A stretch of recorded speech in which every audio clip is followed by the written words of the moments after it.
I've got a real affection for Everton. I think you do too, Danny, even though you played in the red of Liverpool. Yep. But this is a club that's been upside down for a while, really. Well do I remember pitching up in Liverpool to host the Everton Player of the Year dinner. And literally, we're all there getting ready for it. Event cancelled. It's off because they've sacked Martinez. And you're thinking, well, what do all the Evertonians think who'd already paid up to come along to that for some kind of get-together with the people that they relate to in the game? And I think at this moment, those people who are confronting Yerry Mina, Anthony Gordon and all that Frank was talking about there, they are confused. They are desperate. What in heck's name is going on now? Yeah, they are. That a man like Mashiri could come in with all the money that he's got and squander it. Yeah, and that's a circle that these fans are having difficulty squaring in their minds, aren't they? Because they really would like to go at Mashiri, but they know that Mashiri's written out £500 million of checks. Whether it's his money, whether it's Usman's money, who knows, right? But the bottom line is he spent that kind of money. So they find it difficult because they can't accuse him of that. But really and truly, on his watch, it is he that's made these decisions. It's not me defending Bill Kenwright or looking after Denise or finding some sort of solution to the boardroom that ultimately gives them a pass because their boardroom hasn't been good enough. But you can't work with somebody that works the way Mashiri works. Mashiri makes decisions that are absolutely absurd. He makes them. Anyone that thinks the board makes them, anyone thinks the board should be stronger, anyone thinks that the board aren't doing their job because they're not standing up to him, are stupid, never been in a boardroom. Do you think Mashiri and only Mashiri's appointed every one of those managers? Absolutely. I mean, I was with him when he absolutely homed in on Marcus Silva. There is 100%. no parallel universe where anybody in their right mind, Bill Kenwright, Denise, anyone else, Graeme would have been in the camp of putting Rafa Benitez in. That's on him. The idea that Carlo Ancelotti was a solution to go to Everton and anything other than a vanity play that was always going to end up the way it did with a bunch of players that were of no use to Everton once he departed. That's on Mashiri. He's making these decisions because he's in a position to do so. Yes, I would say to people like Bill Kenwright and people like Denise, go hard or go home. Don't stand by that. You haven't got to listen to that. Walk away. Say to him, we can't stand behind this. These decisions are wrong. And if you don't stand by that, you're going to catch the flak. And catch the flak they are. But this is Mashiri. Yeah. And then we move into the other territory. The tragedy for Frank is that he's a very decent fella and one of the best footballers this country has ever produced. He ain't got the toolkit to deal with Everton's problems. I thought Paul Clement would help him and resolve the problems he's had previously, which is a lack of experience around him with coaches like Jody Morris that are very good, but wouldn't have given Frank the support that he needed in certain spaces because he doesn't have the experience either, and it's not working. So what are you telling us, that they go down under Frank? I think they're going to have to be very fortunate that three other teams have got to be proper stinkers for Everton to get out of this. You're a supporter of Lampard's, right?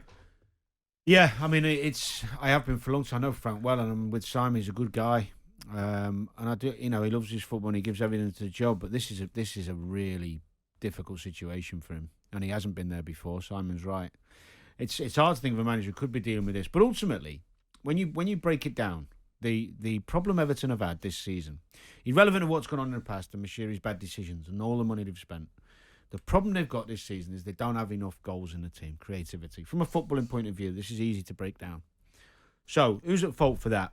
Partly management, partly recruitment, partly ownership. Because this should have been addressed. We knew this last season when they stayed up by the skin of the teeth.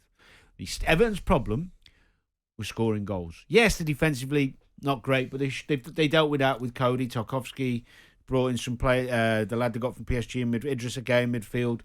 They dealt with it. Yeah. Neil Maupay's not the answer, is it? No, he's not. And who else? Onana, midfielder. Dwight McNeil. Yeah. Not been the answer. So they've made mistakes there. This is how tight it is down there. If Everton had won 2 more games at home instead of losing them, I know it's ifs and buts, but small fractions. They lost a couple of games by small fractions. They'd be sitting in 12th or 13th, sorry, on 21 points. Yeah. Yeah. Would we be having this conversation? No, we wouldn't. You're right. And would the lads, let's say they'd have beaten Wolves at home and Forest at home, whatever game it was, they lost in the last minute. Yeah. Would the fans? Maybe they say they will be. Maybe they'd still be frustrated. But I don't think we'd be talking about them now. We wouldn't be talking about some of these scenes we've seen last week. It wouldn't be so acute. If you sat in the middle of the table. That's like saying if my aunt was my uncle. They didn't. No, but I'm talking a tiny fraction of those side. And 2 games. But everything is margins in football. Yeah, it is. Do you think the Evertonians have homed in a lack of desire to win? I think there's this idea that the players, I think this ridiculous analysis from Frank Lampard that I've told the players about taking an element of responsibility. Oh, have you? Oh, that's good of you. because that is you. That is the responsibility. You are the players. You are the ones that are on the pitch that can affect the outcome. You can bitch and moan at the board. You can do what you want, and you have every right to do that because that goes with the territory to some extent, up to a certain point. You don't have the right. I think it's a section of the fan base, and a particularly unpalatable section of the Everton fan base that are operating in this way, and they'll refute it and dispute it and say that actually there's been all kinds of exaggerations being put forward about what happened to Denise in a headlock and how this wasn't done and how that was done. But I can tell you that some of the stuff that went on with Bill Kenwright at Palace at half-time wasn't right, and it was very strong from Everton fans and across the line. How much not right? Yeah, pretty much not right. What, like, you know, some of the stuff you had periodically in your... No, because I didn't have much of it, but pretty much not right, going beyond the level of intimidation and an honest opinion into the area of real abuse and unnecessary abuse. I understand they're frustrated. I understand they want to see their team winning. I understand that they're going to look for people to blame, and that's great. Blame attribution gets you a long way, doesn't it? What you've got to try and do is find a solution to it. The problem you've got is you've got a guy at the top who's a loon. He does not understand football. He's not a loon. He's a loon in football. He's a loon in football terms. What he is a fabulously successful businessman that I couldn't hold a candle to in commercial things outside of football. But that's the thing. He doesn't know his way. When he makes a decision, he tells us, I'm appointing Benitez. But they all are. Because Benitez isn't in love with Liverpool FC. But he's not getting his own way. Benitez is in love with the city of Liverpool. No, Farhad, actually, you're wrong on that. It doesn't matter. I'm still doing it. And the problem is that unless you've got a board that actually has control, you think Abramovich didn't get told by people in his boardroom that actually second manager's done pretty well. It's probably not the right thing to do. No, he did what he wanted. If you're the money, you're the power, and I don't care which football club it is and which group of board of directors it is, when you've got people in a business like football that isn't run in a way that's commercially in keeping with normal businesses, it self-perpetuates. You don't have one guy saying, if we haven't got any money, I'll flick it in and I'll bridge the gap. Football is that, so you've got to judge it by those standards. So here's the thing. This Saturday then, they didn't pitch up in their own backyard, the board, at Goodison, to see the match against Southampton. They stayed away. Which I don't think is right. You thought that was wrong. You'd be there. I know you would be there. I don't think it's right. Should they go to the London Stadium? Yeah, of course they should. And Will they? I would imagine they would. Well, that's easier. But that's easier for them because they're at West Ham's place. They need to be in their seats when they're playing Arsenal,